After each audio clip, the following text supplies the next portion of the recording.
following is a presentation of Learfield IMG College.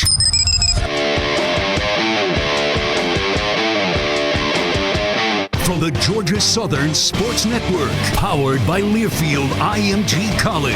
Wings up, Eagle Nation! Touchdown, Georgia Southern! This is Inside Eagle Nation, your all-access look into Eagle athletics. Taking a look through all the other action in Georgia Southern athletics this past week, a lot of road action, a lot of teams hitting the old I-16 out of town. Getting on the steel horse and taking us to parts north, south, west, wherever. Can't really go too much farther east. Now let's return to the Learfield IMG College studios. Here are your hosts, Colin Lacy and Danny Reed. That's a fact, Jack.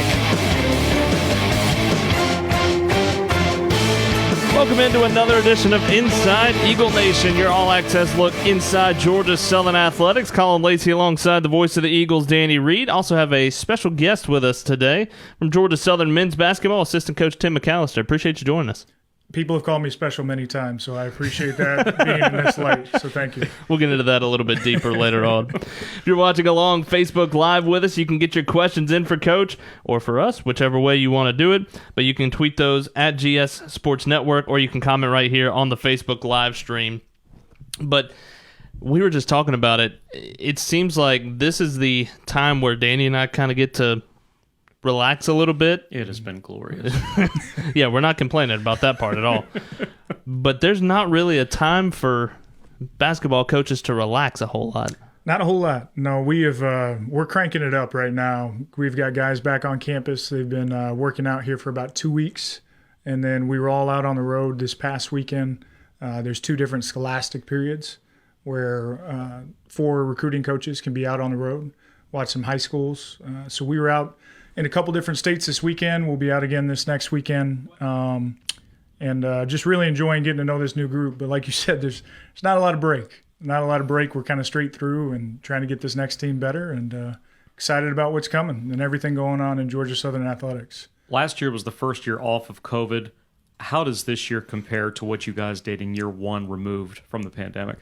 In regards to recruiting or in everything? Really, whichever way you want to spin it. Sure. No, it's – this has been the most normal period that we've had. Nice. So when Coach, myself, Coach Shoemate, when we all got here in the middle of the pandemic, nothing was normal. Yeah. Everything was, are we even going to have a season? When does everything happen? And so we got out on the road recruiting-wise for the first time literally less than a year ago.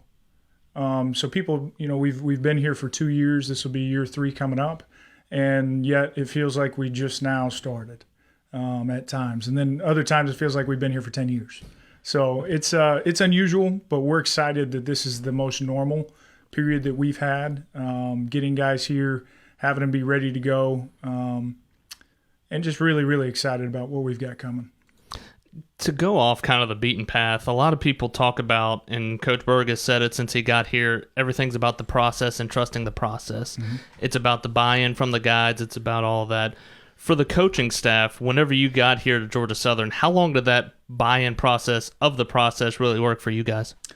Honestly, it's really tough when guys have never done it before. It's something that you have to be able to see those tangible results in your own game. And for a stretch there, you're just tired. Guys are going through, we've got them with team practice. Obviously, that's the part that everyone is very familiar with. But then you start tacking on a lot of things: the skill development, the extra shots, the weight room. We harp really heavily on nutrition. That being a huge part of your gains in the weight room, your strength, being able to do things on the court that you weren't able to do before. We've got guys that have improved their verticals by 5 or 6 inches since they got here. We've got guys that are literally 30 pounds heavier than when they got here, so that they can take bumps in the Sun Belt, so that they can go through and play in contact. But that all of those things with film, with academics, with a little bit of balance, all of those things take a ton of time. And when guys have never done it before and they haven't seen the results of that process, it can be really difficult. Now guys have begun to see it. In addition to this process being things that we took from other programs that are highly successful, So they've seen it from other people, but now guys are really realizing, oh, wow, I'm making a jump. I'm making a jump in the weight room. I'm making a jump on the court. I'm making a jump meaning their play is improved. Their strength is improved. They feel their body is different. So when guys begin to see that, then the buy-in gets even greater. Guys like Andrei Savrasov, who went from getting here averaging, just over a point and a half, I think, at Texas Tech to averaging over 11, shooting almost 50% from the field. Though guys start to see that, and they start to buy in even further. For you and the staff, when you're talking to Coach Berg about coming to Statesboro to be on this staff, what was the buy-in process for you guys of getting into this process of Coach Berg?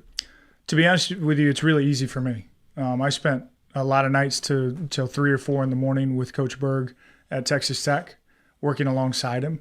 And so when I set up the Zoom for him, Jared, don't listen to this. I know you thought that he set up the Zoom for the interview.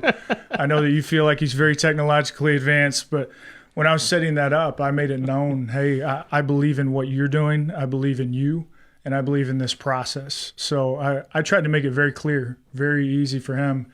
Hey, if you'll have me, I want to come, because I believe that much in what he's doing and his vision for this program, and what I believe this program can be. I can't speak for the other assistants, but obviously there was, some veteran assistants that signed on, and Chris Shoemate and Sean Forrest at the time, and Rusty Graffel, who's been a head coach for 10 years. So when people like that start to jump in and are jumping at those opportunities, that just tells you about what kind of person, coach that you're getting with Coach Berg. How would you describe specifically implementing everything here at Georgia Southern? What's been the challenge specifically of Statesboro, the Sun Belt, and everything that comes along with being an Eagle? Sure. I think the biggest challenge, to be honest with you, Danny, was we got here and we had 4 players in the middle of a pandemic, so you can't go actually see anyone. And I still want you, Shoemate, and Berg around a table with a recorder and just go about those first That's few a whole minutes. nother podcast. The book is coming on that one. It's got to be coming. I'm hoping, right after his championship season, there's a book coming out. But we're 4 players, and 2 of them had never put on a Georgia Southern uniform. And so just building out a roster that first year, getting buy-in, like Colin had just mentioned, and then really just trying to figure it out.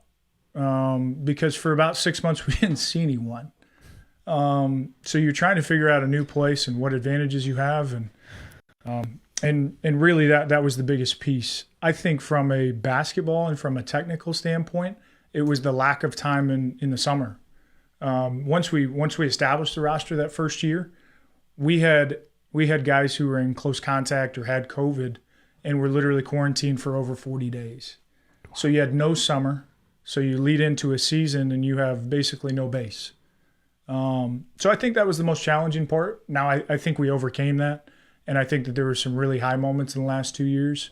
But I think that now having a normal summer, like we were talking about, having 7 guys, 8 guys who have played here, who understand the expectations and understand what we're trying to do on a day-to-day basis and buying into the process, I'm expecting some big things this next year. Kind of leads into a question we got on Facebook Live. Bob McKessie asking, can you update the roster? Who's returning from 21-22 and newcomers for the 22-23 season? Sure. We'll start with guys that are returning. I mentioned Andrei Savrasov, who averaged about 11 a game. Cam Bryant, who averaged, I think, 7 or 8 points a game. He'll be a rising junior. Caden Archie and Kamari Brown, both coming back, guys that started games for us this year as well. Carlos Curry, who now has a season under his belt after transferring in from junior college in Ole Miss. I'm gonna miss someone, so I apologize. Manny Harris and Amar Aguilar, both coming off of redshirt years, so those guys having some more experience, having a little bit more understanding of what Division I basketball is all about. Donovan Stocks, same situation. Am I missing anybody?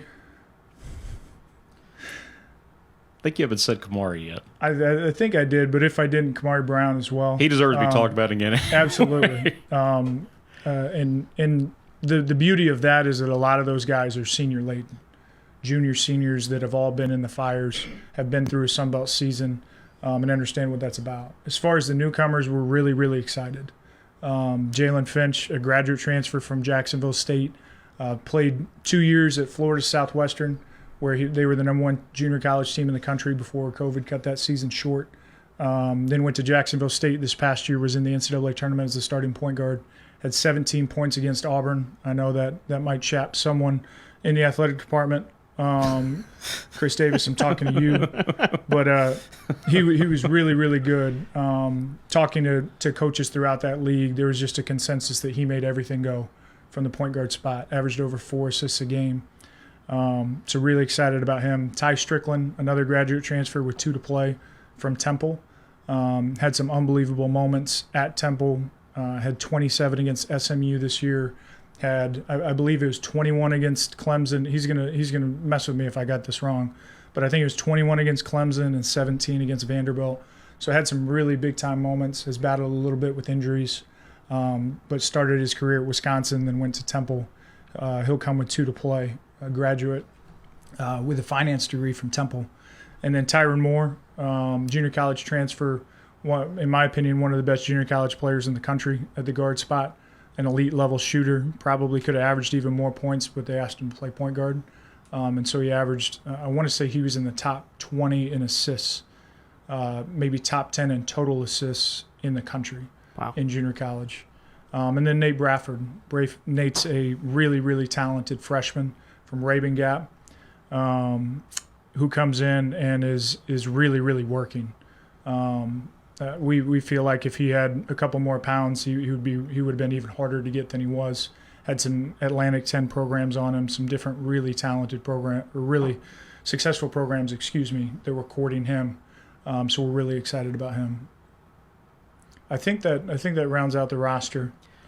One guy I will bring up that didn't get a chance to play last year, Johnny McFadden's coming back from injury. Yes, thank you. Mackenzie McFadden tore his ACL around this time last year. Has battled through some injuries and has worked his absolute tail off.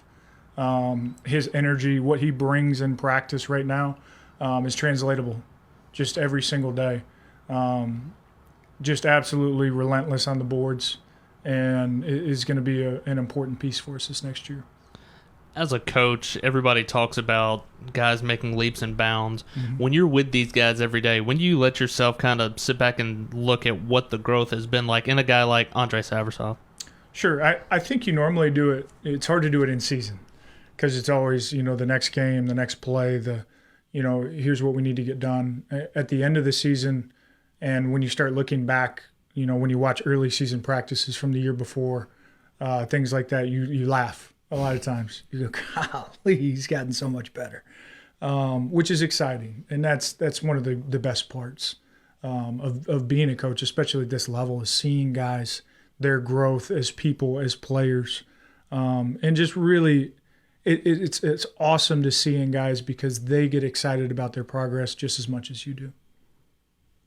Camp coming up next week, the week that everybody loves. Yes. Yes. Everyone. Absolutely everyone. No, I got my start. I was just telling some of our managers this because they went and worked another camp at another school. And I told them this. I said one year I worked 7 camps in one summer. Oh. I worked, I made approximately $12 on the summer after my expenses. But I think 12. I think that's what it was. It was high-level accounting, so I can't really remember Chick-fil-A receipts, things like that. But I think you get a great appreciation for teaching the game. And it's so much fun to see young kids. We just talked about college guys that are, improving. But when you see kids that are excited about the game of basketball, are excited about interacting, not sitting behind a desk and not sitting in front of a computer or a television screen or a phone, being excited about interacting, playing a game that they could literally develop a love for the rest of their life. It's awesome. And then you see kids improve throughout the week and they see improvement. And you could literally have kids that come to this camp and have a skill or a love for something that they developed here at Georgia Southern. It's a great recruitment for Georgia Southern as well There are countless people that I know that went to a camp at a university, had a great experience, and end up going to school there. So I really, really enjoy camp. Obviously, it's very taxing on coaches, very taxing. And when you're not a young guy anymore, you start aching towards the end of that week, in the knees, the ankles, and some in the head, depending on how loud it is. But we're really, really excited. Next week is going to be awesome. One thing I'll say about this camp is Coach Berg is the most involved head coach I've ever seen at a camp. He is hands-on. Last year he ran a station. You don't see that from head coaches in Division I. It's just not a thing. So to see Coach so invested in these young men, it's really, really cool. I think spots are becoming limited. We have over 115 campers for the bigger camp. For the older kids, I believe that's 7 to 18. And then we do have a Little Eagles, which is 4 to 6. My son will be in that. Please pray for our camp counselors.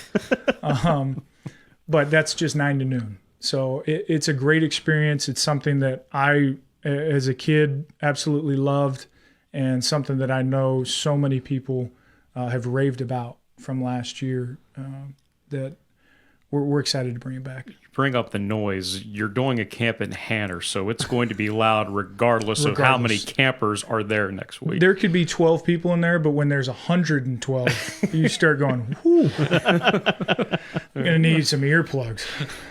So, one of the things that really stands out from you guys as the staff is you've talked about the trust that you have on the basketball floor between you, Coach Berg, and the rest of the staff. But it seems like, and you can tell me I'm wrong or whatever, but it seems like from the outside looking in that this is a staff that really gets along as people. And I think that's important whenever you're together as much as you guys are. I see these guys more than my wife and my kids, and so if I didn't like them, this would be a really arduous job. But no, I think we all really like each other. I can't speak for all the other members of the staff. Maybe they all don't like me, but I really like them. No, there's a ton of trust there. There's a ton of I think it's evidenced by the fact that we actually hang out outside of this. When we have a 3.5-4 hour trip to go recruiting or something like that, it's not, oh man, it's all right, let's go, come on, let's hop in the car. So I do think there's a high level of connectedness on the court and off the court, which is extremely important, because if you can't trust the people that you're with every single day, that's going to seep into the players, that's going to seep in other parts of the program. And it's going to make it really difficult to do your job. So I think you're spot on. I think that our staff is very connected and really like each other on a day-to-day basis. One of the other reasons we wanted to have you on is that yesterday was the first time that Juneteenth was recognized as a federal holiday. And I remember back to the spring that you guys were invited to the special screening of the Loyola Project about the 1963 Ramblers team that had to fight racial segregation just to win a championship, and I've got to think that this particular instance gives that a lot more meaning. Without a doubt. And I think that just the impact that different things have had on our players' past, on their families, on people in our program and out, is something that we have to have a great appreciation for and a knowledge of. So I think, being selected to see the Loyola Project was an honor, number one, because it allowed our guys to see, many people have heard of Glory Road and the UTEP team, sure, but very few people had ever heard of the Loyola team that really broke a ton of barriers and the challenges that they had to face. And then to be able to celebrate Juneteenth as a federal holiday, like you mentioned, and giving our guys off, but also educating them. I think Coach does an unbelievable job with that. This past year, on a road trip to Arkansas, we were able to go and see, learn about the Little Rock Nine. Yeah. To be able to go to the Lorraine Motel as well in Memphis.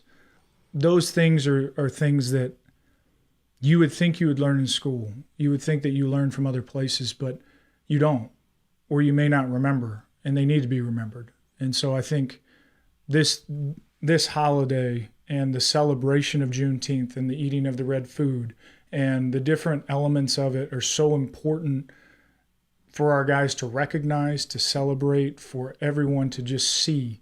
And I think it's a really cool thing that it's finally being recognized as it should be. You talk about all those different trips that you guys were able to be a part of, and it just kind of goes to something that Coach Berg and the staff has been really passionate for. This isn't just about basketball here at Georgia Southern. It's well-rounding the entire student-athlete for getting them ready once they leave Statesboro. Without a doubt. And I think if you're not bringing up men, if you're not trying to bring them along and make them better men, then you're just playing a game. And we're not just playing a game. I think too many people lose sight of that. And people say, well, just coach the game. Just shut up and dribble. I'm going to be quite honest with you. There's a lack of maturation amongst young men to be raised into men in our country. And this is just one more outlet that I think our guys, I would hope that when they leave, they're better men for it. They're more mature. They can take on the world and change it in ways that even we can't. So I would hope that that's what they would say. I would hope that they wouldn't say, it was just about basketball. Now there's elements that you learn through the game of basketball, the discipline, the attention to detail that we all need. But I would hope that they would take those lessons and apply them into their lives. And we have seen that. Those are the cool conversations that you have. I had a conversation with a guy that I coached at another school just recently. And he said, hey, man, I've been thinking about what you said about 5 years ago. And it's had a huge impact on my life, and I just wanted you to know that. And those are the conversations that give you goosebumps and keep you going, regardless of what's going on. So I would hope that each man in our program becomes better for being in our program. You talked about it earlier, how it's an exciting time to not only be a part of Georgia Southern men's basketball, but Georgia Southern athletics as a whole. Mm-hmm. We talked about it with Jared last week as we recapped the 21-22 athletic season and kind of previewed what's ahead. From the men's basketball side, I know that's kind of your focus, but kind of stepping back and taking a look at the 100,000-foot view, how much fun is it to be a part of Georgia Southern athletics as a whole right now? There's great momentum, and one of the things that you want in a game and you want in a program is momentum, positive momentum. Talk about it some as a team, but Coach Hennon's team, Coach Burke's team, Coach Collins' team, they're creating great momentum for us going into this next year. I'm really excited about what Coach Helton's doing with his staff and with his program. I think we're all excited about just the direction that Georgia Southern is going. I think that we have unbelievable momentum going into the fall, and we're hoping that's going to carry over into the winter as well. And just for the record, our season starts in November. So if I know football is still going on, but if they can make it to both, we've got some home games on the slate that we're really, really excited about. We have these things called home games this year in non-conference. The people are going to get reacquainted with. We don't actually have to bus to them. I know that'll be weird for our guys, but we're actually just going to drive up. So, yeah. Outside of basketball, what's your sport? You a football guy, baseball guy? I fell in love with football as a kid. I've always had an affinity for golf. I enjoy watching baseball. I have a hard time getting into soccer, but Coach Murph, those guys, I'm trying for them. But I was always very much a football guy. Gotcha. I know you've talked about him a lot and being around this staff and really enjoyed it. There's no reason why somebody would not enjoy a conversation with these guys. There's no doubt. Oh, I think you might be mistaking me for somebody else, but I appreciate that. The funny thing is that when Tim and I met back in 2020, one of the first things you said to me when I told you who it was, like, oh, you already got the face for radio. First time I heard that. We were sitting in Berg's office around that table. You walked in and said, hey, I'm the radio guy. Oh, face for radio. Thanks, Tim. We're good. To be fair, I also have one, so this podcast being live streamed is just a problem for me. It's a problem. I know my wife is going to be like, you wore a black hat with navy shirt, and I'm not going to live it down, so I apologize. It looks good, though. You did a good job. Well, thank you. Tim, really appreciate your time. Really appreciate you taking some time tonight, and good luck this year. Thanks, guys. Appreciate you guys' support and everything you do for Georgia Southern. Thanks, bud. Once again, Tim MacAllister, the associate coach for Georgia Southern men's basketball, a great person. We've talked about it a lot. This staff is phenomenal, and you get to travel with them. I'm jealous, but you get to travel and be with them a lot more than I am, but a really, really cool staff. He brings up the trips to Arkansas this year, getting to go to Little Rock Central High School, learn more about the Little Rock Nine from Travis Roan. He goes by the DJ named Trey Day out there, one of the top DJs in the entire country. He tweeted us Georgia Southern baseball game this year, and then to end the trip at the Lorraine Motel in Memphis, because we flew out of Memphis. We talked about Georgia Southern baseball, having visited there a few years ago whenever they made the trip out there. When you go to an area that has been preserved and you see a white wreath on the second level railing, and that is where our country changed. Yeah. And it's one of the most harrowing but impactful things that I've ever seen, and I hope that those that were there and the guys that made the trip could feel the same way, because it was that meaningful. Really appreciate Tim MacAllister stopping by tonight to talk a little Georgia Southern basketball, a little bit Georgia Southern athletics all around. We were talking at one of the individual workouts last week, and he said, "Well, how comes I've never been on?" I don't know. And I realized, you know what? We got camp this week. We've got Juneteenth we could talk about. It's perfect time to get him on. So I said the next day, "You want to come on?" So you're not just making me feel good. I said, no, it'd actually be really good to get you on. But yeah, he was. You texted me last week and was like, "Hey, we've got MacAllister next week." I'm like, "Oh, heck yeah!" He's awesome, and that was really good. That was really good. Dive into this week in Georgia Southern athletics. A good amount of news and notes to cover this past week for a summer month, or a summer week, I should say. Georgia Southern track and field and cross country have a new leader. David Neville, coming down from Knoxville, has been an assistant at Tennessee the last few years, but an Olympic gold medalist, also an Olympic bronze medalist back in 2016 and 2018.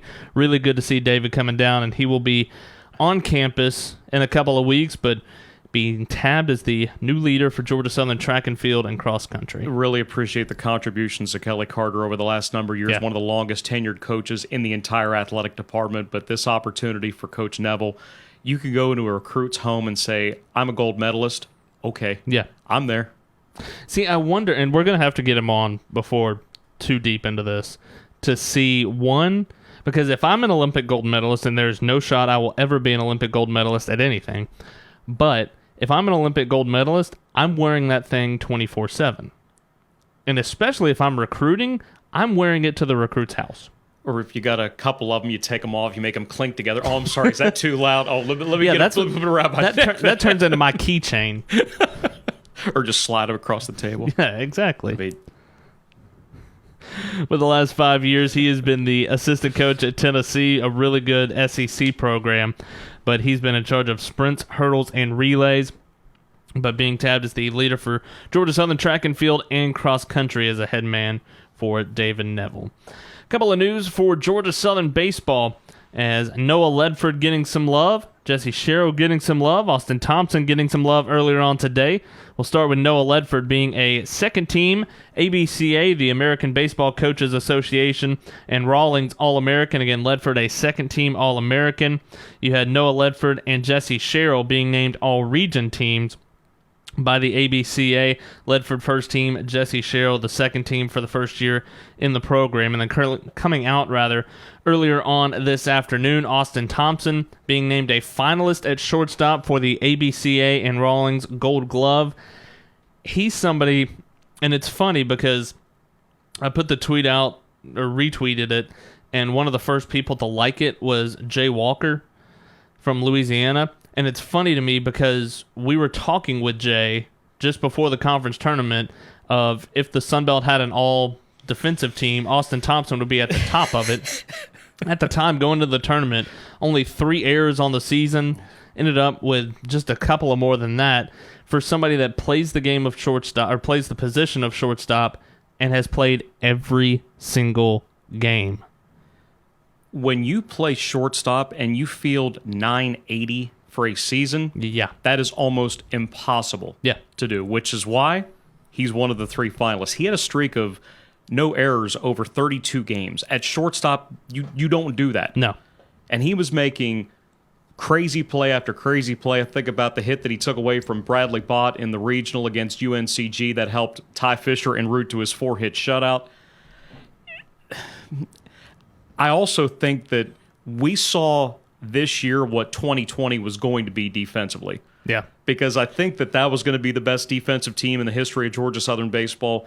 This year was, without question, the best defensive team that Eagle baseball has ever fielded. So Austin Thompson, one of 3 finalists for the Division I shortstop. Adam Crampton from Stanford and Ryan Ritter from Kentucky. Both of those really good names as well, but I'm partial. But it's just really good to me, one, because if you've listened to any of the baseball broadcasts, you know I'm an old school baseball person, and so defense is at the top of my list. Yeah, I know, weird. But Rawlings does the Gold Glove Award. ABCA helps out with the voting. Really good to see Austin Thompson mention this because he's somebody that gets overlooked an awful lot. And it's easier, I guess, to say because you've got a Noah Ledford who had 17 homers and 70 RBIs. He's playing in the Cape now. He's with the Chatham A's. We're going to get a chance to visit with him a little bit. I saw a video. He wrecked a double. His first at bat. Ken was right on it. We'll get a chance to talk with him later on this summer. Ken or Noah? Yeah. Okay. But we'll have our summer sit-downs. We'll get a chance to visit with him. Jesse Sherrill's playing for the Savannah Bananas again. Second straight year he has been playing at historic Grayson Stadium with Ty Fisher having the close that he did. He ended up leading the league in ERA with his shutout. Of course he did. He ended up leading the league in ERA. And with the attention that Christian Avant was getting defensively, with what Parker Beedier gets defensively, how Sammy Blancato just erupted this year and probably comes back as your starting center fielder in 2023, Austin Thompson just being Austin Thompson gets overlooked. He did hit 10 homers this year, but to play the kind of defense that he did at that position, it's a monumental reason why Georgia Southern won 41 games. Yeah, he's a big part of a lot of it. And we talked about even what he did off the field and the leadership, because he took a huge step forward in the leadership really the last 2 years for this team. And we've mentioned it many times throughout the broadcast of he would be somebody that would initiate mound visits. You don't see a shortstop initiate mound visits hardly ever. AT did it half dozen times. In one way, I'm sad that his career is over because he's not going to be playing professionally, but on the other side, he's going to be staying locally. Him and Christian Avant are both going to be staying in Statesboro for a while, so that makes me happy. Yeah, there's no doubt. Been following the College World Series? Seen every game. Okay, that was kind of a dumb question. I should have known the answer to that. Well, because I want to see if Notre Dame can do this. Right. And just personally, I want to see if Notre Dame can do this. And you bring up Notre Dame. It was really cool. I think was it yesterday? Saturday. Watching Oklahoma and Notre Dame play, because you think back to last year. Yeah. Georgia Southern sweeping a doubleheader against Oklahoma to take that series out in Norman. That was a lot of fun. And most of the same names still in that lineup. Jimmy Crooks is still one of the best catchers I've seen live. Yeah, he's gotten so much love better it too. You don't have Hardman in the middle of that lineup anymore, you don't have Roughcorn in the bullpen either. Right. And they're a couple of wins away from winning it all. No, I'm telling you, I don't make predictions a whole lot on this podcast. I think Oklahoma wins it all. The defense they play with, the small ball they play with, they're so aggressive on the base paths. They're hot right now. They're hot. I think Oklahoma wins it. They only need 3 more wins. Technically, they need 3 wins to win a national championship. And the quote-unquote top seed in Texas is the first one that gets eliminated. How many times does it seem to that be the case? The top seed gets eliminated out of the gate? Well, it's getting even tougher for high seeds to simply get there. Yeah. Because since they introduced the Supers back in 99, the top overall seed has won it once, and that was Miami in 99. Yeah. So it's getting to a point where if you're good and you get to the Supers, you're lucky to get to Omaha. Yeah. There are so many games. There are so many atmospheres that are difficult to play in, and a lot of times it's home teams that are struggling in their own atmospheres because all the eyes that are watching you are your eyes and not necessarily on the road where I don't care if somebody else is moving. I'm going to go do this. I'm going to split a gap. I'm going to drive in 3. I'm going to strike out the side. It's easier to do it that way. But it's so cool to me watching the Oklahoma Notre Dame game. Again, I think it was Saturday. Days start to run together in the summer. But you see how close Georgia Southern is. You take 2 out of 3 from Oklahoma last year with virtually the same team. You've got a couple additions. You got a couple of subtractions. Jake Bennett versus Ty Fisher left on left for game 1 would be must-see. Yeah, I'm in. And then you've got Notre Dame, and Georgia Southern proved hanging right there with Notre Dame in the Statesboro Regional. And it's still really cool to me to watch the games and see and hear, hey, you did this in the Statesboro Regional to get to Omaha. We were there. The more that keeps getting said, that's exposure. Yeah. That's exposure that wasn't even thought of maybe a couple weeks ago. Yeah. You were hopeful that if you finished well enough, you'd be able to earn a top 16 seed and host. But now that it's happened, we've had a chance to digest it for a couple of weeks. Our thoughts are going to continue to evolve on this months and years down the line. But this is something that's going to be talked about forever because it's not only the first one, but you never know with the improvements that are going to be coming to JI over the next few months and years. Could be the first of several. We just don't know yet, but having that first one was really exciting. Oklahoma did end up winning that game. Auburn won earlier on today, 6-2 over Stanford. You've got Arkansas and Ole Miss tonight. Then you've got a whole jumble of the bracket starting the next couple of days. So Stanford's out. Yes. They're 2-2. Because they lost to Arkansas Correct. in a big-time way. So you'll have the other bracket play its elimination game tomorrow. Yep. And then by the time we get to next Saturday, that's championship round where you go best 2 out of 3. Wow. Georgia Southern was not all that far away from Omaha. I know they lost their own regional, and you can say what you want to about that, but if you could slice it a certain way, Georgia Southern, once that regional began, 5 wins away from Omaha. Yeah. Might sound like a lot. It's not that. It's 5 wins. Yeah, and you're a couple runs away from playing in the 2-0 game, only needing 1 win to get to a super. Then who knows what happens? Maybe Tennessee doesn't win its own region. Maybe they don't win and look, Notre Dame ends up going up there and taking the super, but maybe Tennessee doesn't win the region if Georgia Southern does. And maybe Georgia Southern's hosting a super. Maybe. But that'll be for another time, hopefully. All I know is last weekend I was a big Notre Dame fan, if that was a shock to anybody. Good for them, though. Yeah, no doubt. And Link Jarrett, getting to be around him and see that team, big fan of that team. Great defense. Truckload of arms that are 95, 97 with no problem. And then you throw Jack Finley at the back, and he's just peppering at 94. It moves and nobody can get the bat to it. And, okay, you thought Georgia Southern was, okay, he's doing it because the Eagles don't see a lot of this kind of pitching, but he kept doing it against Tennessee. He's done it at Omaha a couple of times. Everybody. He's going to be really good for the next couple of years. Yes, he is. But that will wrap up this week's edition of Inside Eagle Nation. We have one more with you, and you're not going to be going anywhere, but you're going to be in between episodes. See, it's so nice that you plan your vacations and all of your escapades to go from Tuesday to Sundays. Well, it's going to be an adventure. We'll find out next week if it's going to, or 2 weeks if it's going to be an escapade.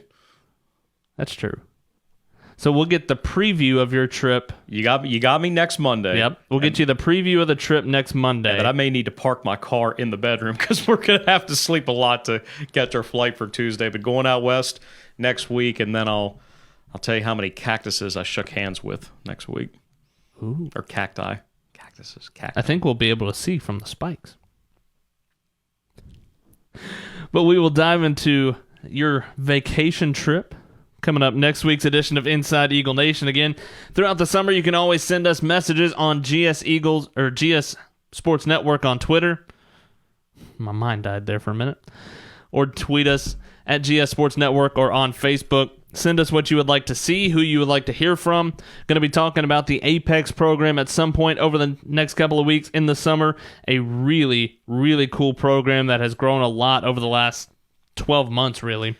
I don't know if you saw it on social earlier today, but the Office of Multicultural Affairs had a chance to meet with the football team. They talked about Juneteenth since today was the observance of the federal holiday. The football team celebrated by all going and registering to vote. There you go. And that was something that was actually put in motion by a team in the league, Coastal Carolina, when Joe Moglia was the head coach. They all went, and I want to say this was back in 2018. They all went and signed up as a squad to vote, but more and more teams are doing that, and to see that Eagle football was jumped on that was a really, really nice thing to see. But we will be back next week's edition of Inside Eagle Nation. Make sure to send us your thoughts, your questions, your comments, what you would like to see, who you'd like to hear from over the next couple of weeks and months. But for the voice of the Eagles, Danny Reed, this is Colin Lacy saying so long, everybody. You've been listening to Inside Eagle Nation, powered by Learfield, the official podcast of Georgia Southern Athletics.